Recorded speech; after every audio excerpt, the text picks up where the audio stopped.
kabar tadi malam di Masjid Al-Jihad Medan. Padahal ini Ustadz, ini kan yang biasa mengisi di sini Ustadz yang selalu mengamalkan Al-Fatihah. Dibawa Ustadz yang melarang Al-Fatihah.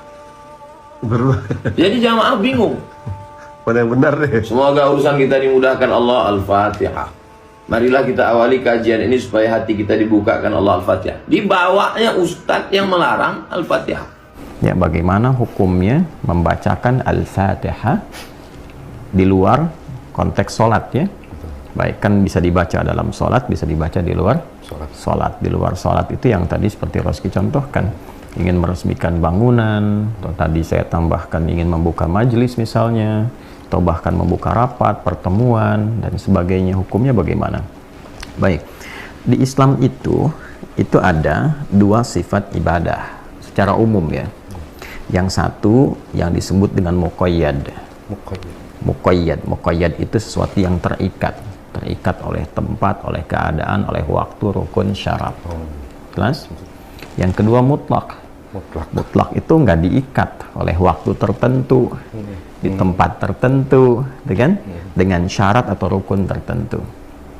Nah, kaitan dengan Al-Fatihah ini itu ada masuk kepada dua bagian yang dimaksudkan tadi. Ada yang sifatnya bacaan Al-Fatihah itu muqayyad, ada yang mutlak. Jadi penting untuk dipahami bahwa jangan sampai disimpulkan semua amalan itu mesti dicontohkan oleh Nabi. Jelas ya? Jangan disimpulkan demikian, karena Nabi pun memberikan dua contoh. Contoh pertama yang terikat, contoh kedua umum. Nah, contoh yang terikat itu spesifik penunaian dari awal sampai akhir. Mesti ada contoh. Seperti tadi apa? Sholat. Ya, haji, khudhu anni manasik. Yang keempat itu adalah persoalan Al-Fatihah yang masih marak sampai sekarang, rasanya banyak sekali yang terpukul.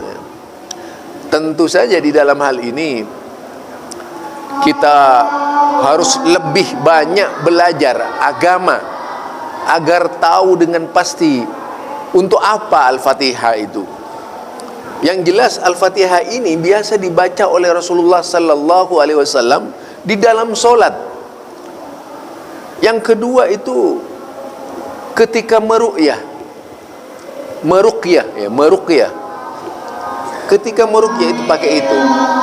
Hanya sebatas itu saja. Jadi belum pernah Rasulullah sallallahu alaihi wasallam yang berbicara entah secara istilah muqayyad yang hanya tertentu kepada solat saja, terikat dengan solat. Enggak begitu. Ini permasalahannya ibadah. Bacaan yang ditetapkan untuk membaca Al-Fatihah terikat, itu kan terikat dengan kebiasaan yang harus dibaca setiap hari. Kebiasaan itu kemudian menjadi agama, diagamakan.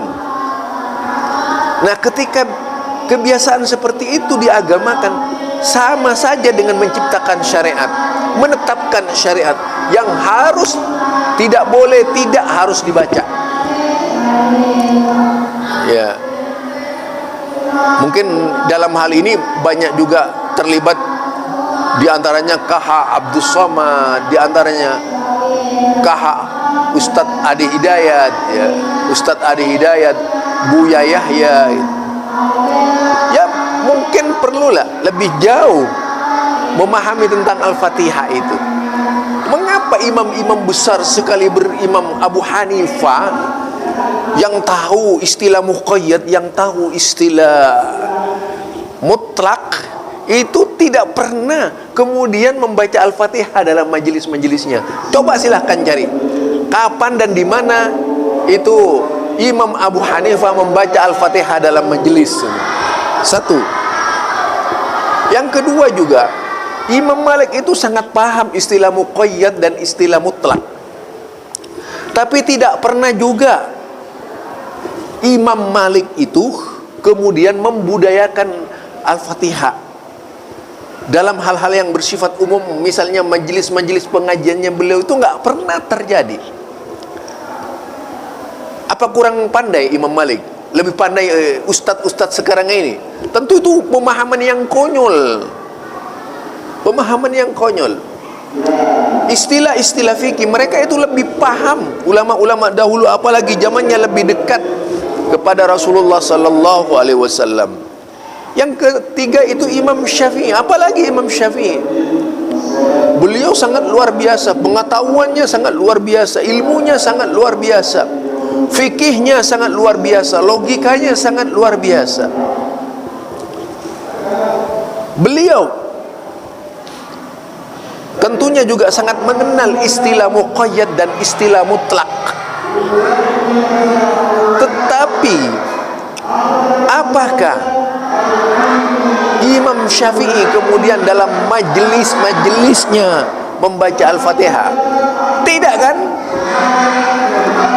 Itu yang ketiga. Yang keempat itu Imam Ahmad bin Hanbal. Pergaulannya yang sangat luas dalam bidang ilmu hadis, dalam berbagai dengan ulama-ulama fikih. Tetapi pernahkah Imam Ahmad bin Hanbal membenarkan ketika itu termasuk dalam hal mutlak, sehingga beliau juga terlibat memimpin berbagai macam aksi baca Al-Fatihah di majelis-majelis mereka? Silahkan cari aja kapan dan di mana. Jadi kita ini di dalam agama ya tidak mengada-ngada. Di dalam agama itu tidak selalu memunculkan persoalan. Di dalam agama itu tidak selalu mengangkat hal-hal yang tidak ada dasarnya. Kalau memang tidak ada dasarnya di dalam agama, ya sudah, katakan tidak ada. Berbicara fadilah Al-Fatihah, memang fadilahnya besar, tapi cara bacaannya itu ada aturan, bukan sembarangan baca. Siapa yang gak senang dengan fadilah Al-Fatihah? Semua Al-Quran ada fadilahnya. Semua Al-Quran ada fadilahnya. Tetapi kan tidaklah kemudian digunakan untuk hal-hal yang ironi-ironi itu. Barangkali ini dari saya, Zulkarnain Al-Maduri, ya, sekitar pemahaman dari Syekh Asim. Semoga Allah Subhanahu wa taala membimbing kita menjadi seorang yang benar-benar beragama dengan sempurna, benar-benar berpegang teguh kepada Quran dan As-Sunnah. Memang perintahnya Allah tidak pernah memerintahkan untuk ikut fikih. Perintahnya Allah itu taat kepada Allah, taat kepada Rasul. Ini bantahan kepada mereka yang menuhankan fikih, ya. Mereka itu satu sisi mencela Al-Quran, menganggap bahwa Al-Quran dan As-Sunnah atau hadis Nabi itu lebih rendah dari ilmu fikih. Fikih itu adalah ilmu pilah-pilah, memilah, ya, memahami secara mendetail menurut kemampuan daya fikir mereka. Apalagi ketika terjadi perselisihan atau pertentangan yang seolah-olah ada pada dalil-dalil, lalu kebijakan-kebijakan akalnya yang digunakan untuk mengambil salah satu yang terbaik menurut ukuran fikih, atau di dalam mentakwil sesuatu. Itu barangkali dari saya, Zulkarnain Al-Maduri. Subhanakallahumma wa bihamdika, asyhadu an la ilaha illa anta, astaghfiruka wa atubu ilaik. Assalamualaikum warahmatullahi wabarakatuh.